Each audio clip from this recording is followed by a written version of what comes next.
2 weeks into carnivore, I could start doing push-ups again. The way you feel that caffeine hit is how I feel when I eat the beef. Carnivore for me has been a little bit of a fountain of youth, a great way to combat all of this psychosis and depression and brain malfunction is eating high-fat red meat. Most people don't do well because they don't feel well. Almost 3 years ago now, I was almost bedridden. I didn't really know how I was going to function and do my job. I think the technology for shoulder replacement is very poor. I think it's very kind of barbaric and archaic. My muscle had completely atrophied to nothing. You could see all the bones in my shoulder and upper arm. By restricting my diet to red meat, I've extended my career a couple years of higher quality of life. That's so powerful.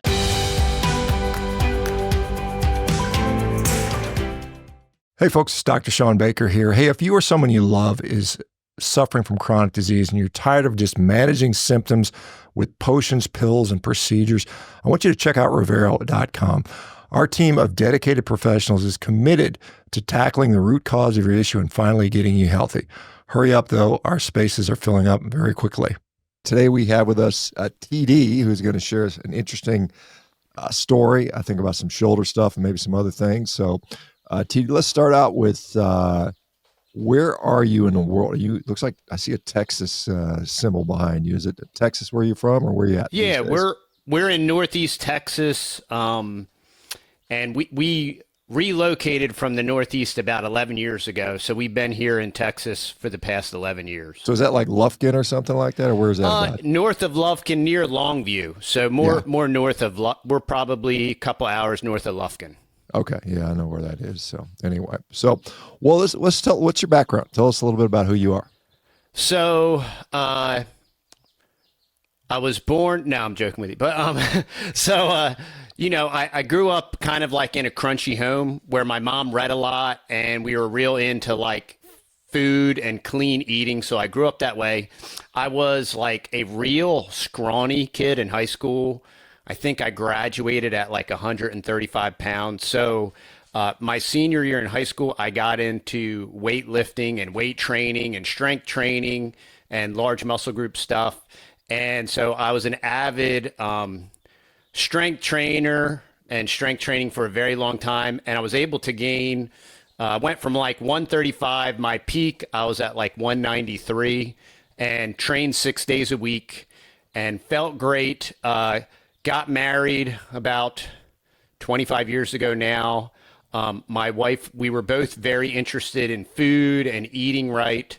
So we started learning together, and we tried to be organic and everything. And about 12 years ago, we said, we really need to be more focused on our food. And so let's move, let's buy some dirt, let's plant a lot of stuff so we know the food that we're eating and how we're doing it. Like, let's really get involved and live an intentional lifestyle and do this thing. So we started doing all that. And throughout that whole process, we learned a lot. But the other thing that became disturbing to me was like, I don't feel good. Like we're doing all this stuff and we're organic and we're crunchy and we're doing all the things and we're reading all the books, Daniel Graham's 80-10-10 and the China Study and all these other like vegan, vegetarian books and plant-based this and all that. And, but I don't feel good. And I was chalking it up to like old age. Well, maybe just getting old sucks, and like, this is what's up. And about 10 years ago, I had developed some numbness in my pinky, in my two fingers here. I developed some numbness, and it would come and go. And I was like, man, that is really strange. But I'm I was a workoutaholic, 6 days a week, couple hours a day, and I was like super old school. Well, you just, if you just power through it, and stretch it out and it'll go away. And it did. Like it did for on and off for like 3 or 4 years. I'm like, okay, cool. It's gone now. I'm good. Back to doing the big motions, heavy weights and all this stuff. And then about 7 years ago, I started developing this issue in my neck and in between my shoulder blades, and it kept progressing worse and worse till about almost 3 years ago now. I was almost bedridden. It had crippled me to an extent to where like I didn't really know how I was going to function and do my job. And so I said, well, I can't just kind of push through the pain anymore.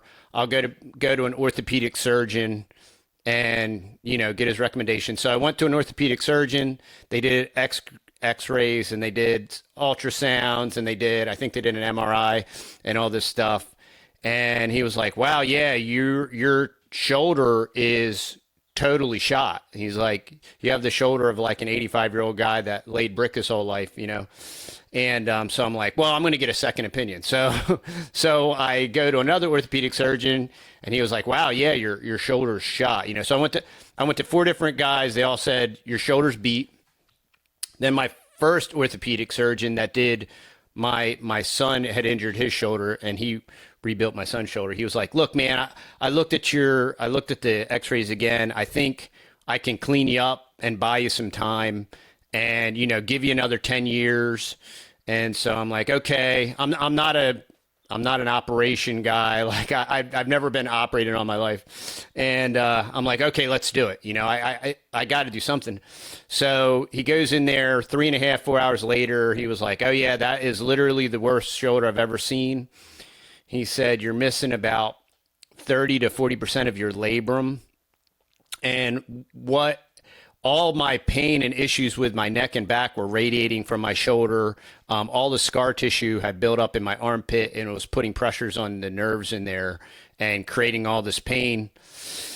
So he cleans it all up, and then he's like, yeah, I'm really sorry. They did a bicep tendinosis, so he relocated my bicep tendon to create more space in my shoulder. And he was like, I'm really sorry, but you need a new shoulder. So I am 47 at the time, and I'm like, man, I just can't do the new shoulder thing. And I'm talking to all these older people that have had their shoulders done, and they're like, you should really get your shoulder done because, it's kind of great and all this stuff. And I'm like, I think the technology for shoulder replacement is very poor. I think it's very kind of barbaric and archaic. So I'm like, I just can't do that. So my next step was I met with a leading stem cell guy in the country, Donnie Buford in Dallas, and he did some stem cell therapy on my shoulder, which completely alleviated the pain. And he was like, I don't want to create any false impressions. He was like, this is going to freeze the state of your shoulder kind of where it's at. It's not going to like rebuild your shoulder. Your labrum's not going to grow back or anything, but it can at least get rid of your inflammation and heal your pain, right? And it was like miraculous. He went in there with an ultrasound. He did a couple key injections. They bore, they take your bone marrow out of your hip and they put it in a centrifuge, and that's how they extract your stem cells. It's a very interesting thing to experience. But so now I got the stem cell therapy. My pain is gone. My shoulder, my muscle had completely atrophied to nothing. Like you could see all the bones in my shoulder and upper arm, and there was no muscle there at all. It looked like I'd been shot like by a radiation can. It just looked like the muscles were gone, And so now the pain's gone. My range of motion is gone. I was trying to do physical therapy, but there's so much bone on bone, and my anterior and posterior rotation is, the only way to stretch that is to click, click, pop, pop, and it was really bad. So had the stem cell done, but I'm like, I still want to be able to function and do things and all this stuff. And so just as God would have it, my wife was all super plant-based and all this stuff. And she was watching a bunch of YouTube, and she said, hey, there's this guy, there's this Homestead How guy, this Kerry Man guy that's a homesteader, YouTube homesteader, kind of like we were. And he started doing this carnivore thing, and he's just having these tremendous results. And simultaneously at the same time, I had been seeing some of your information and watching your videos. And I'm like, I'm kind of game to just totally do this. I'd always been a big protein guy from being a workout guy and eating protein. I never got into the whole plant-based thing, but I'm like, I'm really kind of interested in just going full meat-based and see what happens. So right at that exact same time, I started to develop pain in my armpit. And because my concern with cleaning out the joint and getting rid of the scar tissue is obviously with the functional issues in the shoulder, the body's going to want to build back up the scar tissue, to protect the joint and all that stuff. I started feeling this pain in my armpit. That was about almost 2 years ago now. So about 2 years ago, we went carnivore, and we've been eating animal-based for about 2 years. 2 weeks into carnivore, I could start doing push-ups again, and I'm back to doing like sets of 20. So I can do maybe 4 or 5 sets of 20. Now I'm 2 years in. Just on Monday, I finally got to where, because of the bicep tendinosis thing, obviously I can't do a wide grip pull up, but I've been able to do a neutral grip pull up, and I can do like sets of 7. So I'm continuing to gain function and mobility. And now I'm trying to navigate that. I'm trying to navigate like how to build this, because the hardest problem I'm having right now is developing my rear deltoid, because with the labrum gone, it's very challenging to find movements and motions that will develop that rear delt. So like I still kind of don't have a rear delt at all. Okay, so the primary issue is obviously shoulder issue, and you'd mentioned that you'd always eaten kind of not a bunch of junk food, organic type food, didn't feel very good despite that, started developing this pain in your shoulder. What limitations did you have on the shoulder after, let's say, like, I just want to get the idea of where carnivore got you, because you obviously had the arthroscopic cleanup procedure where they probably trimmed up your labrum, and you did the biceps tenodesis, where they basically detach it, snip the top, and then just bury it back into the bone there. I used to do that. I did hundreds of those when I was practicing. And they're pretty good for pain relief. But so where were you with function? Then you had your stem cells, which took away some of the pain. Range of motion, I mean, were you limited in range of motion? Obviously, you must have had some weakness because you got a lot of atrophy. So what was the state of the shoulder before carnivore? So before carnivore, I could kind of do that with my shoulder. Okay. I could get to about there, and I could kind of do that. Like my range of motion was there, and no type of weight, like could not support any type of weight or a dumbbell or anything right there. Pretty profoundly weak, yeah. Yeah, incredibly weak, and all of this muscle had just went away, like just. And I would assume they had you in therapy, though, right? I mean, you were doing therapy to try to gain that back, right? And it was, the therapy was brutal, because with trying to keep the range of motion, with like trying to use a stretching stick, there was so much clicking and popping. It was just like, it was torturous. Okay, so you had limited range of motion, limited strength, very limited strength. Pain wasn't too bad. You said you used to develop some armpit pain, I guess, eventually. So where are you at now? I'm just out of curiosity, because you mentioned you can do push-ups and pull-ups, which is awesome. I mean, where are you at with the range of motion these days? So my range of motion, like I still, like if I raise my hand, it feels like it kind of stops there, but I can fully extend it. It takes serious effort. Like I have to completely engage all my muscles, and my front delt is super firing, but like I can, and if I do, if I use some rubber bands to try to support the shoulder, I can do kind of like explosive movements where I can get some fast range. But yeah, I can almost completely extend my arm. I can almost bring my shoulder up this way parallel.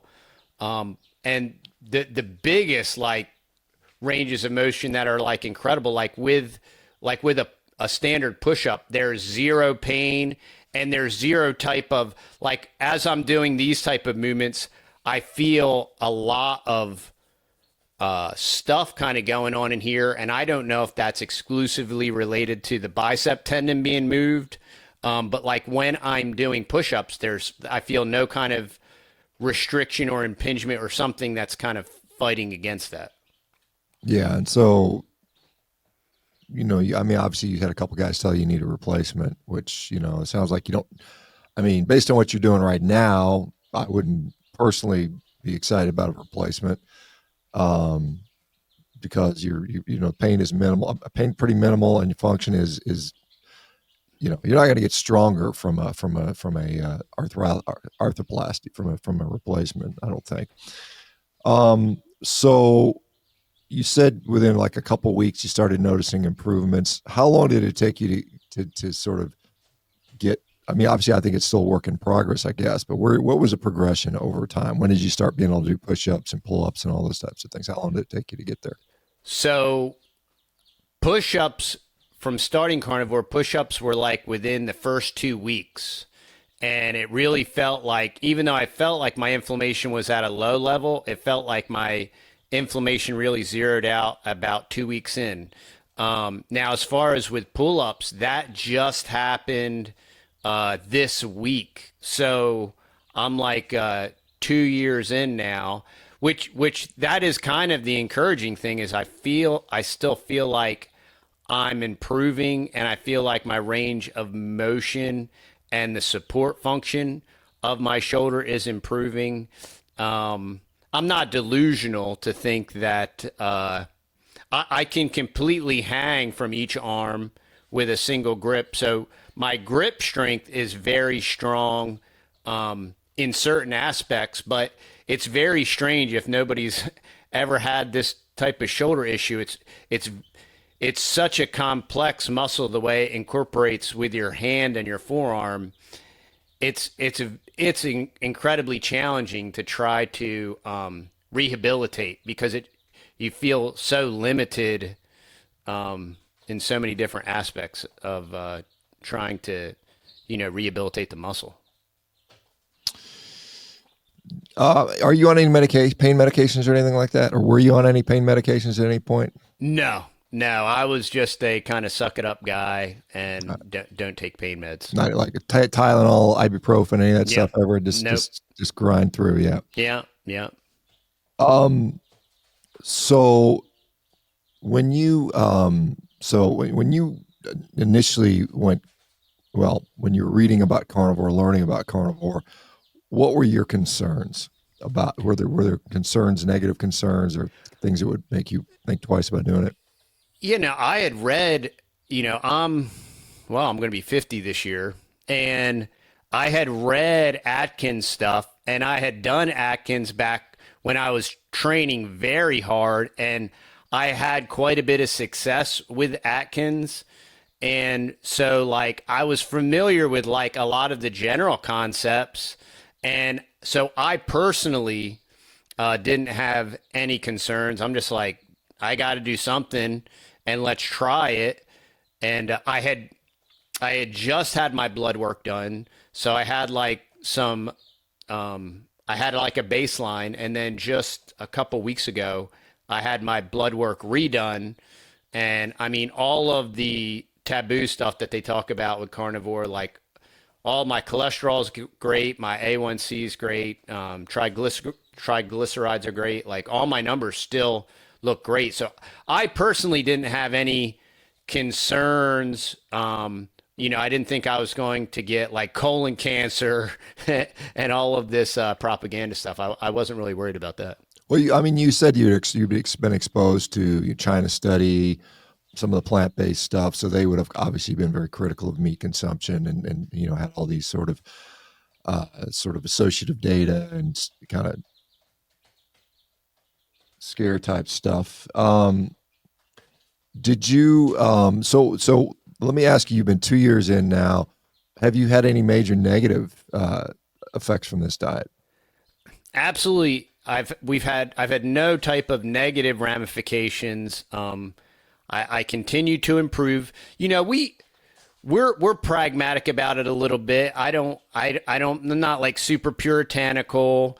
I've tried reintroducing things to see what I can. I completely cut out coffee. I'm like, I just want to make sure that coffee isn't inflaming me. And so I cut out coffee. I added it back in, and I'm like, no, you know what? I don't think there's any inflammation there. One thing I have had to do is I was eating a dozen to 2 dozen eggs a day, and we raise our own chickens and have our own eggs. And I did have to cut out eggs. Eggs were definitely, for me, they would send me into inflammation. And so I have cut out eggs. So that's one thing that I've done.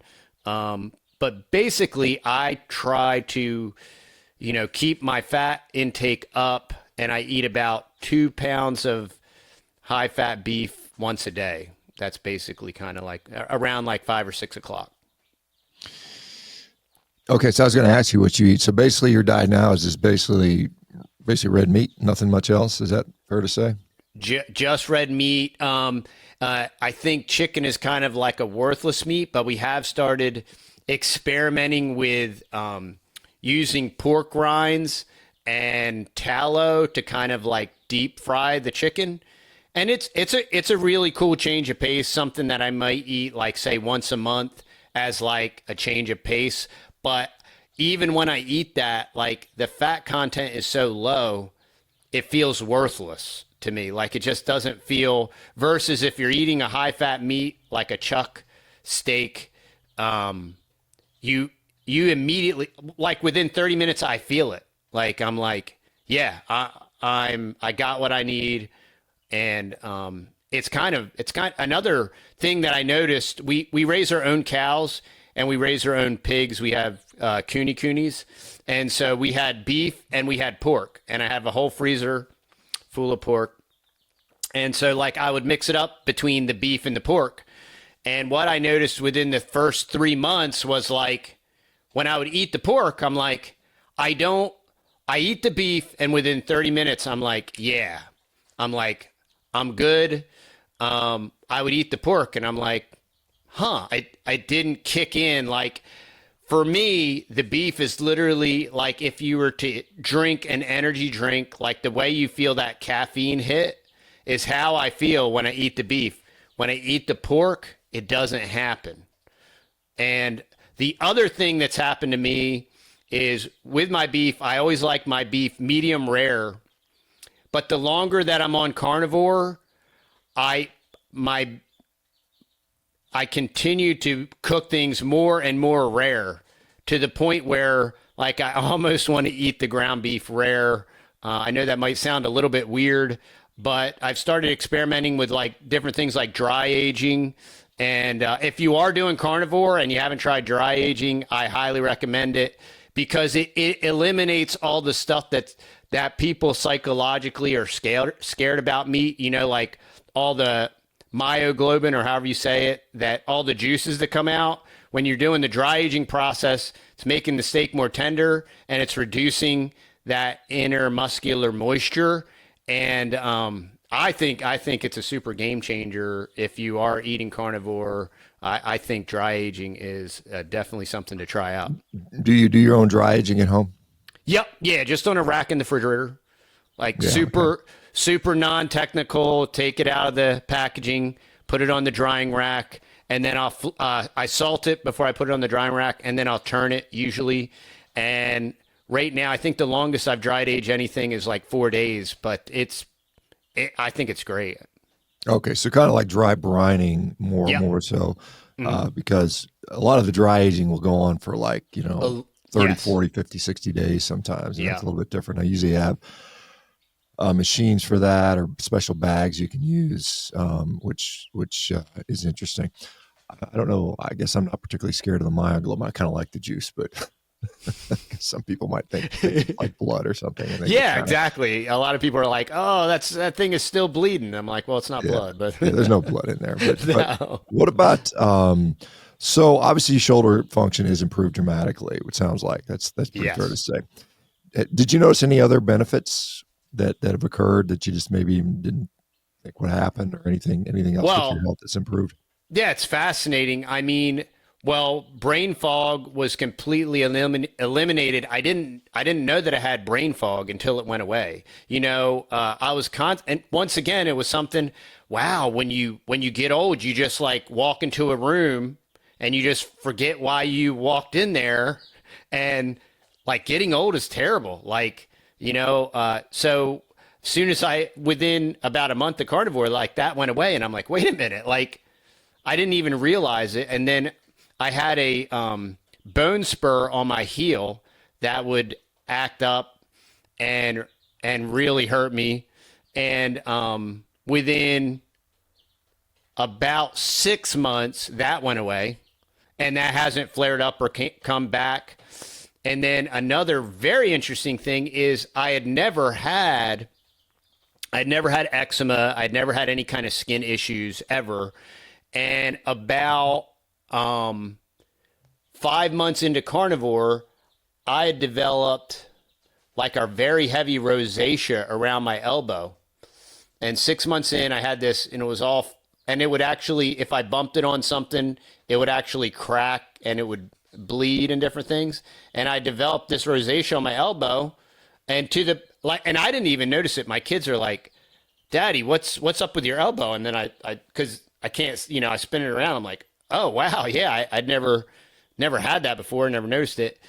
And I developed that like 6 months in, and by the end of year one, that was completely gone. And I don't know if that's oxalate dumping or what it is, but another thing that I experienced was a much more improved sleep pattern.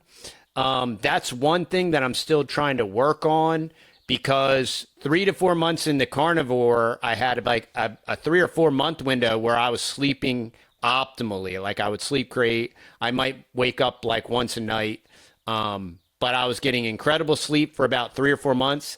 That's kind of relapsed where my sleep cycle, like I'm still waking up 2 to 3 times a night. So I'm working on tweaking and getting some more ideas for that and experimenting with that.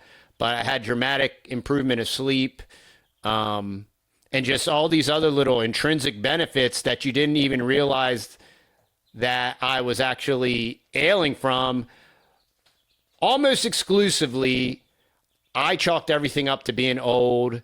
And really, if anything, carnivore for me has been a little bit of a fountain of youth. Now, granted, I still have the left shoulder of an 80-year-old man. But other than that, I feel really great. My brain's working pretty good. It's been an incredibly positive experience that I feel is very much sustainable.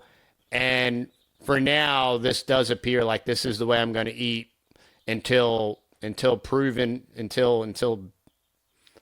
find something better. This is where it's at.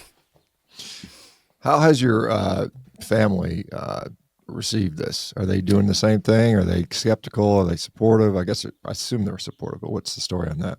Hey folks, it's Dr. ShawnBaker here. Hey, if you or someone you love is suffering from chronic disease and you're tired of just managing symptoms with potions, pills, and procedures, I want you to check out Revero.com. Our team of dedicated professionals is committed to tackling the root cause of your issue and finally getting you healthy. Hurry up, though. Our spaces are filling up very quickly. Yeah, so we're a family of 8, and my wife, she got on board immediately because it was kind of like her idea. And so we converted the whole family. Like I said, we do have our own cows, and we are in beef country. I mean, you can't drive 20 miles and you'll pass thousands of cows. Everywhere is pasture. So the whole family has kind of picked up on the carnivore thing. Everybody's integrated it.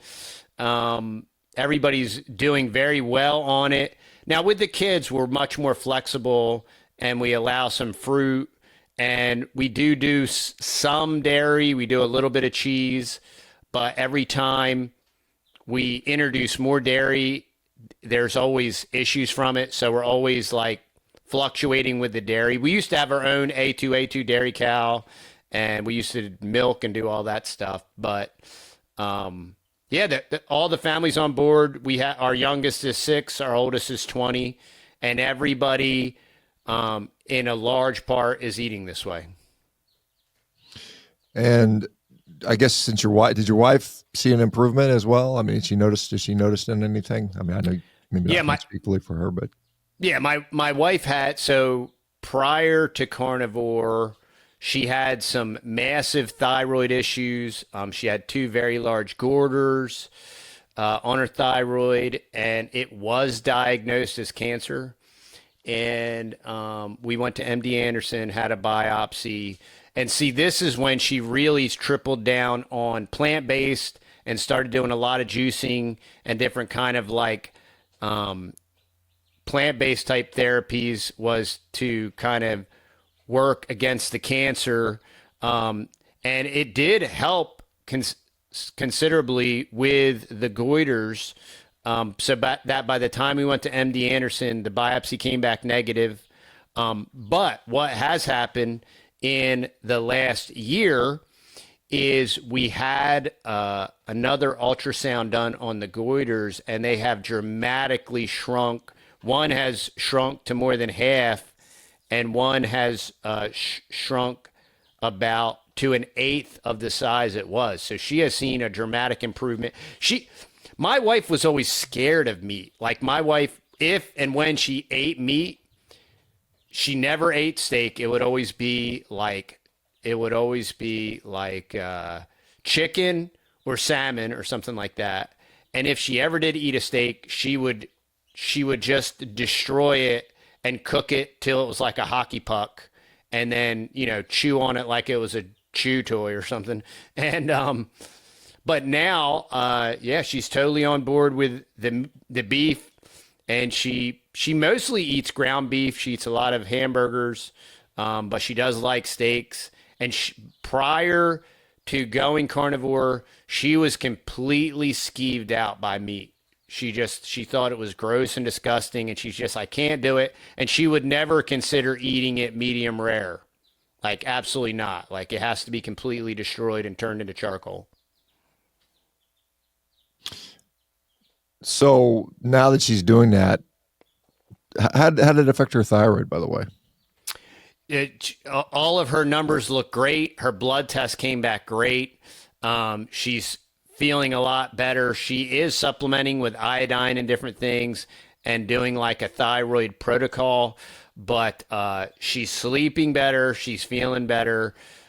She lost a lot of, my wife's a very tiny person, but she lost like 13 pounds, and she's kind of at her ideal weight. And as long as she stays away from the dairy, she can easily maintain that weight by just eating right, and she doesn't have to exercise heavily or anything like that. She's very much sold on it, and we have our own YouTube channel, and she makes videos about it, and we talk about it, because people have shared this information, and they share these stories, and the impact and the power of that, and the stuff that, like, what you're doing and what Dr. Ken Berry's doing, and stuff like Carrie Mann and the Healing Humanity documentary.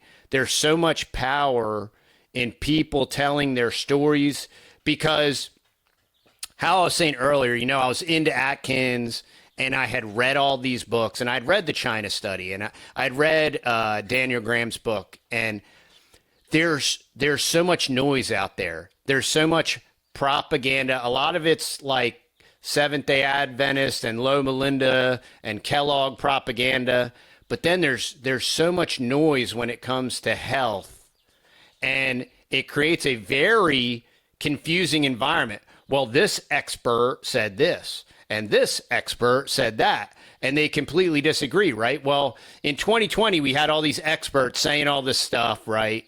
And a general consensus welled up amongst the population of, like, we can't trust these experts. Like, they're saying all this stuff. They're telling us that, like, if we stand 6 feet apart, nobody will get sick and all this different stuff, right? So there was kind of an awakening in the sense of this scientism, giving somebody a white lab coat and having them make declarative statements doesn't mean they're true. So everybody's like, well, so who do you believe, right? So if we tell our story and we say, hey, I was like this and I had all these problems and I had all these issues and I just ate meat and now I'm like this, you should try it. Like, it gives people enough belief to say, I've read all this crazy stuff. One thing will say something, another thing that some study literally said the exact opposite. And I don't know who to believe, but this person is having success. Let's try it. And then as you try it, there are, I've talked to everybody at work about this and they've seen the improvement.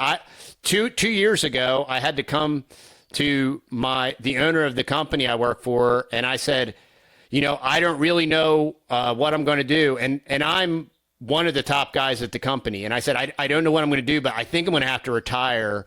And at 47, I don't know what that looks like. I don't know how this is all going to work but I can't function. Like, I can't even get in and out of my truck. I can't do the stuff that I got to do. I had hired an assistant to travel with me to help me out. And I'm like, I don't know how I can do this anymore. Right. And, I was trying to navigate like retirement at 47. And just by implementing one thing, by restricting my diet to red meat, I've extended my career in the past couple years.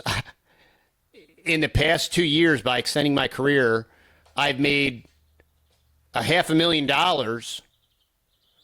And the impact of that, like, versus instead of retiring, right? If you extend your career 2 years and you make $500,000, the power of that, and that's why we want to share the story, is because people are struggling and people are like, how do you know what to believe? How do you know what to do? And well, here's somebody that's having success.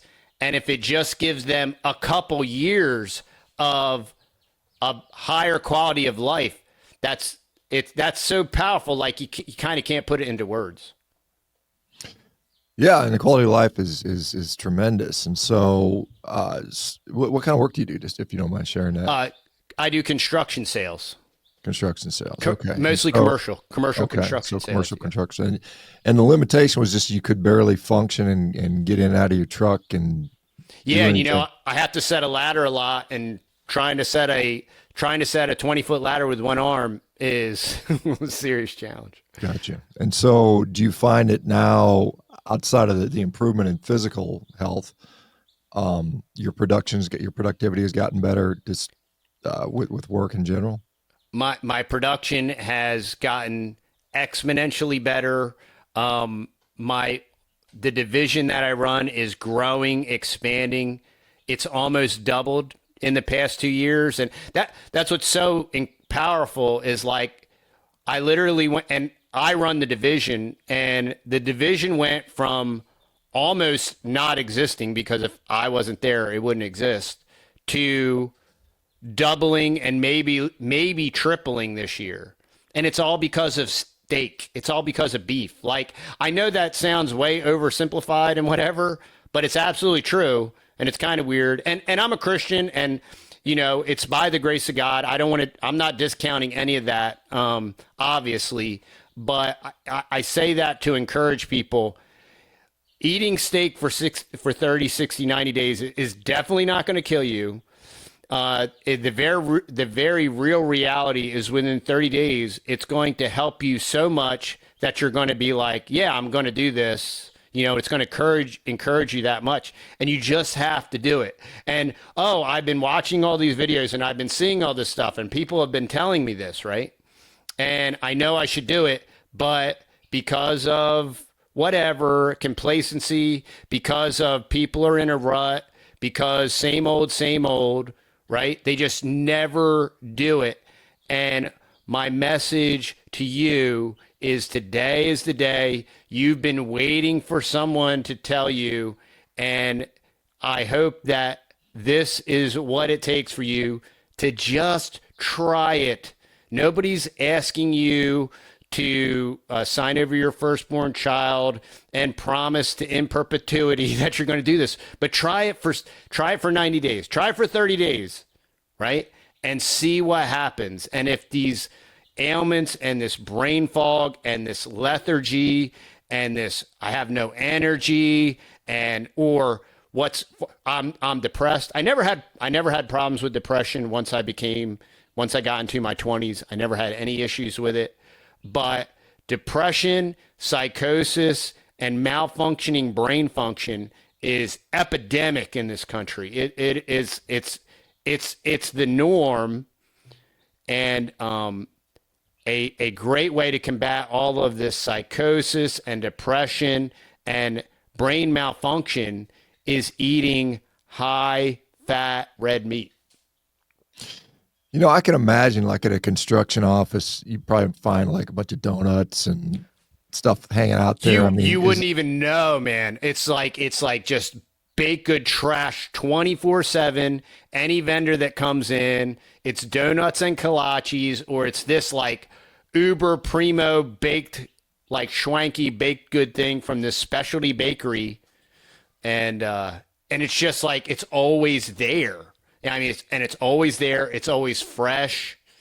And all these guys I work with, man, they're just like, nom, nom, nom, Cookie Monster. I wonder if, you guys could, you're in Texas, you could put some barbecues out there and just have a little barbecue at work instead. I mean, that might be a better approach, perhaps. Well, that's what, when a vendor approaches me and I set up like a lunch and learn, I'm like, hey man, we do barbecue brisket, no barbecue sauce, but just bring in a brisket and we'll do a lunch and learn. So if I'm setting it up, it's meat based and it's awesome. Yeah, I've got some brisket on the schedule for lunch today, so I just thought about that. It's nice. Do you find that? Obviously, I guess people at work see you eat. Do you get any backlash from that? Or I guess you have an online presence too. In any place you get in backlash? You get a ton of backlash. What's really incredible is, everybody at work knew I was at this crossroads, right? Like, man, I was just trying to be honest with them to give them a heads up, like, about contemplating retirement and how to do that and what that looks like. And I literally came in after Carnivore, and my general manager and the owner were in the room, and I'm like, I'm feeling so much better. I can do push-ups. I dropped on the floor. I did 20 push-ups, and they were like, wow, that's incredible. And the owner was like, I just listened to this thing about Jordan Peterson, and eating beef and all this stuff, and I'm going to do that. And so several guys, I've been trying to encourage them. No offense, guys, they're all overweight and whatnot. And if you are, you are. But and I was never overweight or anything like that. But I still probably, I didn't lose any weight, but my body composition completely changed.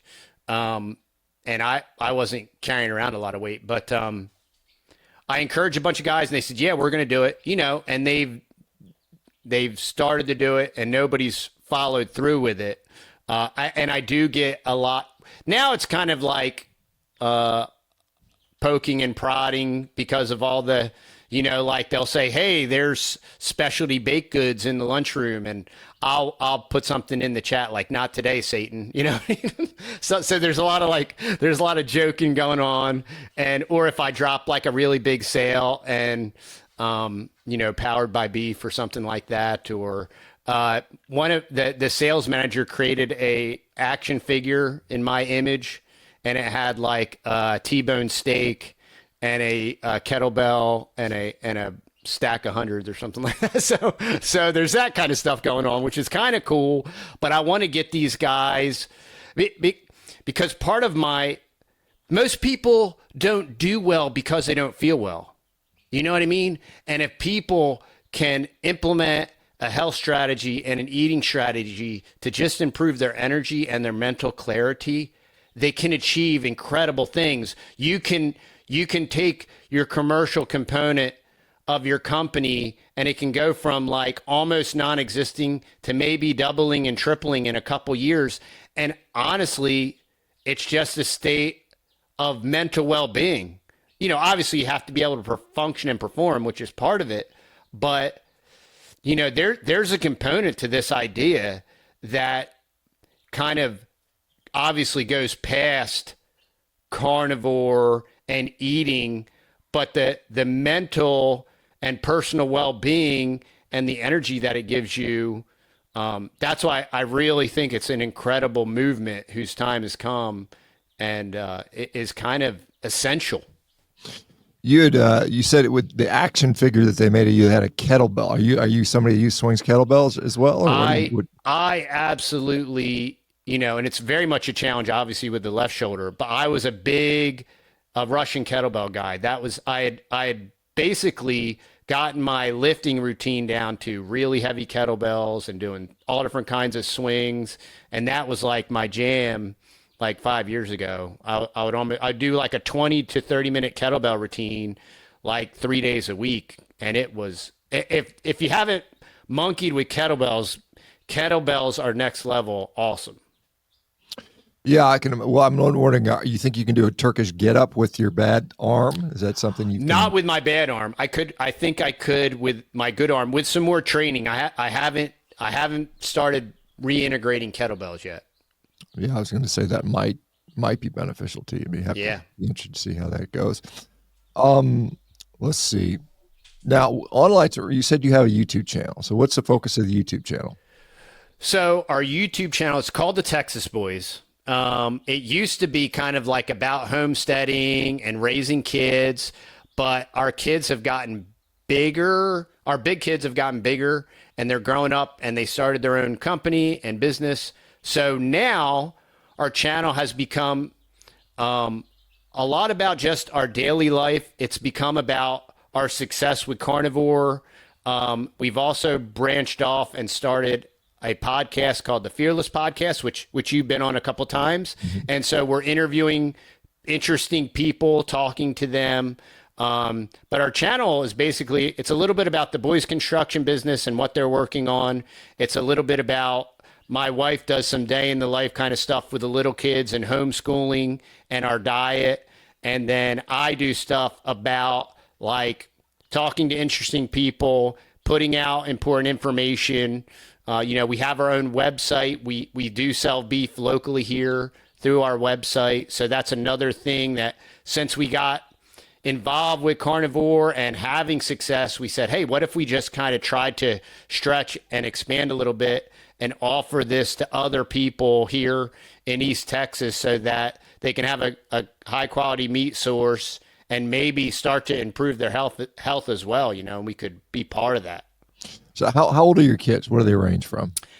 My oldest son is 20. He just got married last year. My youngest son is 6. And in the middle, we have a little girl. So we have 5 boys and a girl. Okay, 5 boys. Finally got a girl. I'm pretty happy about that. Did you, because obviously when your youngest son was 20, or your oldest son was 20, versus what your 6-year-old is doing now, I mean, the household dietary philosophy has had a change. Do you notice a difference in the kid's temperament or activity or anything since you've changed diet in the house? Great question. My 15-year-old was going through an existential crisis of like manhood and probably testosterone poisoning. And we were at a crossroads with him where all of us, when we're a teenager and even into our 20s, I tell my boys, I thought I literally knew everything, and it took me till I was about 30 to realize I didn't know anything, so my 15-year-old son, we were just having issues with him just being, for lack of a better word, a jerk. He was being kind of like disrespectful to his mom and different things. And we went carnivore and it just went away. it went away. It stopped, you know. And the other thing that changed with the little kids is their hyperactivity. You know, we're on a farm here. We have about 50 acres. They spend 90% of their time outside, you know, in the dirt, bare feet in the dirt. But their hyperactivity like dropped like 50% just from being meat based and not having the carbs. Yeah, that's pretty remarkable. And so homeschool, did you homeschool all of them or just the newest ones? Yep. Yeah, we've homeschooled all of them all the way through. Okay, and they've managed to integrate in society just fine without Yep. the indoctrination that occurs. Yeah, my three oldest sons, they started a little construction company. Almost, what happened is we had a lot of success on YouTube. In 2021, our YouTube kind of exploded. They made a lot of money. And they took all of their money and they bought a sawmill and they bought two trucks. They bought an F-350 and a Tacoma. And then we started getting censored and checkmarked and all this stuff and flagged. And our website, we got debanked twice on our website. It's been a lot of fun, whatever. But they took their money. They bought these trucks. They bought a work trailer. They started a little handyman construction company. And they're off to the races. And they're busy every day. Sometimes they even work for me, depending on the project.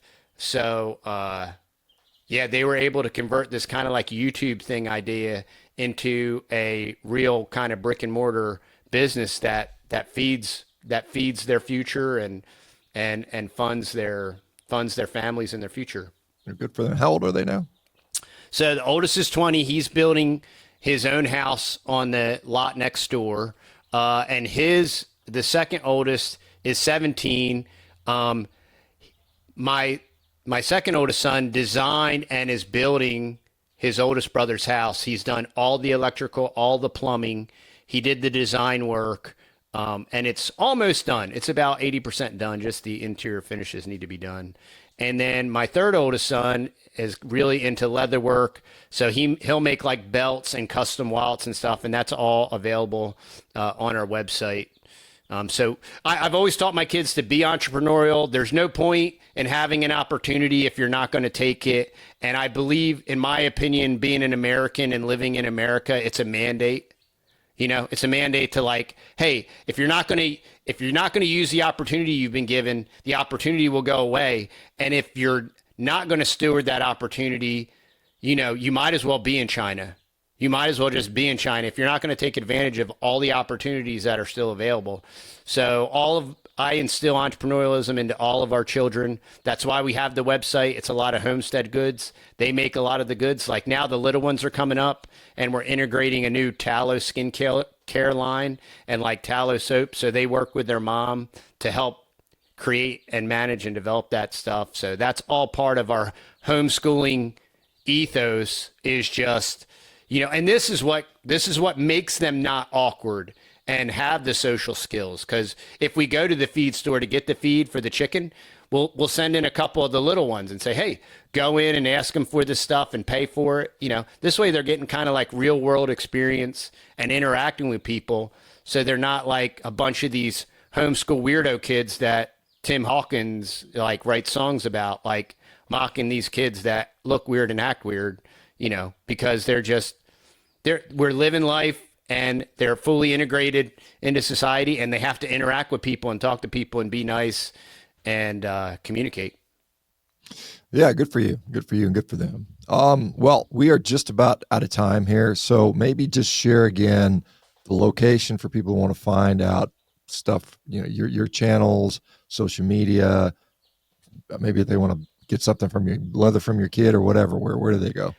Yeah, well, thanks so much for having me on, Dr. Baker. I greatly appreciate it. You can find us on YouTube and Rumble at the Texas Boys. I'm also on Twitter, and we have the Fearless Podcast. That's on all your podcatchers. And our website is thetexasboys.com. We have our own line of organic coffee and teas. We also sell Homestead honey And we have a tallow skincare line and a new tallow deodorant that my wife is developing. That's pretty awesome. We're just working out the scents on that. But yeah, we'd love to see you, meet you. If you are local in East Texas and you are looking for beef, you can email us. We do currently have a half a cow available. But once again, Dr. Baker, thanks so much for having me on. I greatly appreciate what you're doing, the information you're putting out there, and also the way that you humorously deconstruct all the vegan mythology and how you entertainingly mock that. It's well needed. It needs to happen. And sir, I thank you.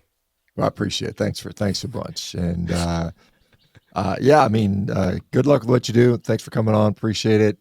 And I'm sure we'll talk again soon. Take care. All right. Thanks, Dr. Baker.